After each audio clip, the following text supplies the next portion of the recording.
At dahil nga ayaw ko nang magsuot ng bra pag nasa bahay ako dahil nakakasakal, ayan, gagawa ko ng half sando na merong padding. So, tinrace ko na nga yan dyan sa t-shirt na sinusuot ko. Yan. So, gagawin ko lang yung sleeveless, round neck. Then, pagkatapos tracing, ayan, ginupit ko na nga yung gagawin kong half sando. And then, nilaliman ko pa yung neckline dyan.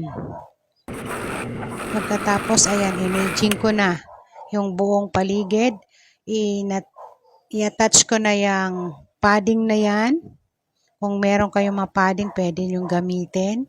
Yan, kinuha ko yung down bust ko and then bust point. At dyan ko nilagyan ng pin yung padding na yan. Pagkatapos nga matahi, kakabit ko na yan dyan sa t-shirt ko. Pwede yan detachable at pwede ring naka-attach. Then itinahi ko na nga sa t-shirt yung half sando na yan. Wala lang akong velcro pero gagawin ko sanang detachable next time na lang. So ayan na nga, 'di ba?